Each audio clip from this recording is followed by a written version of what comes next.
everyone, and welcome to Inside Bristol. I'm your host, Sheridan Nichols, and I have Amy Kamani with me today from the library. We always enjoy talking to you, Amy. There's just always something going on at the library for every single age group, and yes, we love sharing the programs that you all offer. And of course, we're kind of thinking of New Year's resolutions, and it's that time of year. So what have you got planned over at the library? Well, we've got a bunch of things going on that will help us make ourselves better for the new year. On January 8th, we have a Creative Writing 101 class with Dr. Baumgardner. January 12th, we're going to do some personal safety and self-defense. And on the 15th, we're going to learn about some photography and how to create compositions with our photography. And then later in the month, we're going to talk about some genealogy and how to research historical photos. And after that, we're going to build some financial know-how with a representative from Regions Bank is going to come in and help us out. Well, these are all hot topics in the new year for sure. Yes, definitely. I love the photography. You'll have to encourage them to get involved with like the city photography, group and what they try and do too. We have a lot of fun with those. I bet. So there's a lot going on in January. I hope you had your calendar out. Yes. Because that was, there's a lot going on. There's a lot. The writing class sounds fantastic. They do too. wonderful. They have a lot of fun in that class and are learning a lot about how to find their creative talents in there. And of course, we've always got our creative and crafty classes throughout the month. And for all of these, if you just watch our Facebook page or our events page, we can let you know more about what's going on. And if you want to participate in anything, yes. Do they need to register? Some classes require registration, especially our creative and crafty classes, because we do have supplies that we have to have ahead of time, and those require registration. But that's all on our Facebook page and on the events page. We'll tell you which ones we need to register for. And if anyone ever has any questions, they're welcome to call us. Great. Thank you, Amy. Thank you so much for being on and for all that you do with our library. It we really love is coming a special on here. place. We appreciate it. Thank you. Well, don't go anywhere. We'll be right back.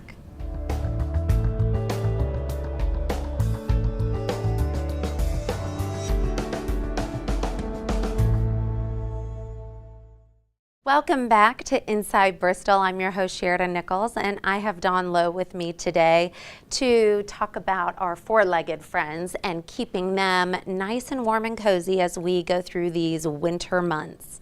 Tell us exactly what we need to do for our pets. Well, of course, you have different size pets, different weights, different fur lengths. Some animals can handle the cold a lot better than others. Also, the actual muscle to fat content on the body depicts how they can handle it as well. A lot of people think as long as they provide a little bit of heat outside some way in a shelter, a dog house, that's sufficient, but it's not always the case, depending on your dog. Of course, your veterinarian is the best resource to know for your size and type of dog what you need to provide there. We do suggest you bring them in when it gets below freezing in bitter cold weather, because even some of the furrier ones have a hard time if they're an elder dog, if they have health issues, things of that nature. So it's always best to do so. Also, something that people need to think about, especially now with the snow and the salt on the road and that type of thing, the melt that we have. If you walk your dog, that's awesome, but make sure wipe the paws, when you get back from your walk, to make sure there's no salt residue, because that can really damage the pads on their feet. Make sure there's no snowballs that's accumulated between their toes on the longer haired, animals and so forth. And of course, the shorter dogs, like for instance, I have a weenie dog. His belly's a lot closer to the ground, so they get colder quicker. You're closer to the ground there, so you want your pet's shelter to be 3 inches off the ground, so it can actually be a little bit more insulated instead of right on the ground. And you can always buy those cute, cozy sweaters. Absolutely. And, you know, anything that makes us comfortable makes them comfortable as well. And just watching their food and water, because I notice Absolutely. we have an outdoor dog and we do bring her in, but you know, the water is frozen in an instant during the winter months. And they drink more water actually when it is cold than they do just about at any other time because of the dehydration factor in the dry, cold weather. So please do keep an eye on your pet's water. Make sure it's not frozen, that they do have fresh water. Those things are vital for our pets in the winter especially. Yep, and keeping them nice and safe. Well, Dawn, thank you so much You're for very coming on welcome. and giving us these friendly reminders, because sometimes I know it's Yeah, needed. So thank you. Absolutely. You're welcome. And thank you for watching. Hang on, we'll be right back.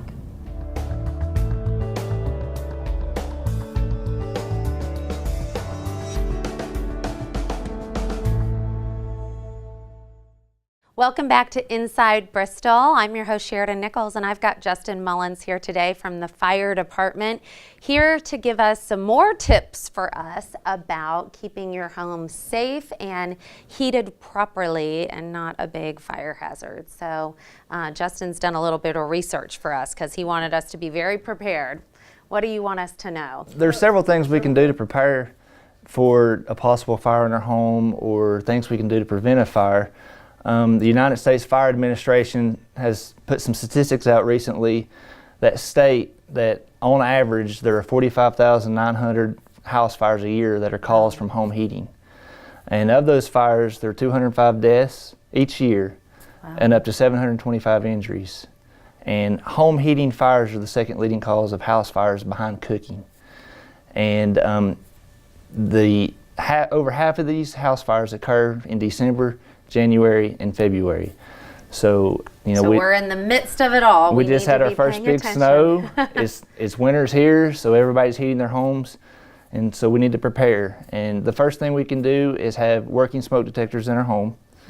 You know, we need to change those batteries twice a year when time changes, and depending on the heat source we use, we need to have carbon monoxide detectors as well. The second thing we need to do is, as a family, we need to practice fire drills.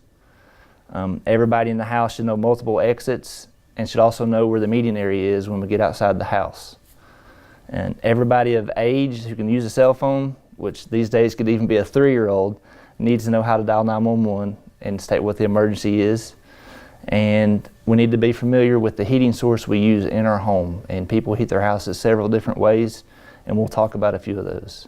Wow, that's great. Yeah, talking about different ways that you heat your home, you know, some people have space heaters. Exactly. And, you know, a lot of times, especially, it feels really cozy to have your, you know, your fireplace going. So tell us a little bit about these different heat sources and what we need to know. Well, we'll start with space heaters. You know, we recommend that you buy a space heater that is approved by a nationally safety testing laboratory, such as Underwriters Laboratories. You want to buy one that has a wide, sturdy base and specifically has the automatic emergency shutoff switch built into it.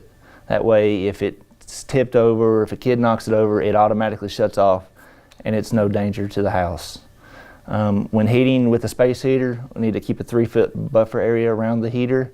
If you have children in the house, make sure they know not to touch it. Always keep an eye on them, and try not to put the heater in an area where there's heavy foot traffic. Okay. Good tips to know. Oh yeah, there's a lot with space heaters. Try not to use an extension cord, and try not to plug it into a power strip because you can overload the circuit. It's best to plug into a wall, and especially with the GFI outlet. That way, if there is a malfunction, it'll cut the power to the machine. What about fireplaces? Well, there's a couple things we need to do with fireplaces before we ever start the fire. Maybe late fall, as you know, the weather's going to start changing. We need to go out and make sure we have no structural damage with our chimney or our flue. You know, each winter, the bricks and the mortar may deteriorate a little bit, and that's something that needs to be addressed before we have a fire.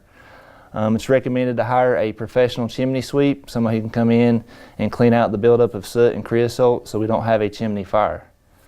And then whenever we're ready to have a fire, make sure the damper's open. Make sure we have a screen mesh in front of the fireplace or glass that's high tempered. That way no embers or ash can fall out into the home. And we never want to leave a fire unattended. If we're planning on leaving the house for a long period of time, or when it's time to go to bed, we need to make sure the fire's out. And then don't let the ashes build up in the bottom of the fireplace. Let the ashes cool. We'll empty them into a metal bucket and dispose of properly. Okay, wow. Really, really great tips today. Oh, yeah. And a lot of them, so we love that. Am I missing anything? Other than that, if you just have central heating and air with the furnace, you still want to have a professional come in And to take a look service at it, inspect it, and even clean the ducts. And on our part, we need to change the filters as it's recommended. Perfect. Thank you so You're much. very welcome. These are great tips and a great time of year to be talking Oh, definitely. about them. So everybody stays safe, because we don't want any of those house fires going on, that's for sure. So thank you. You're very And welcome. thank you for watching today. We'll see you next time.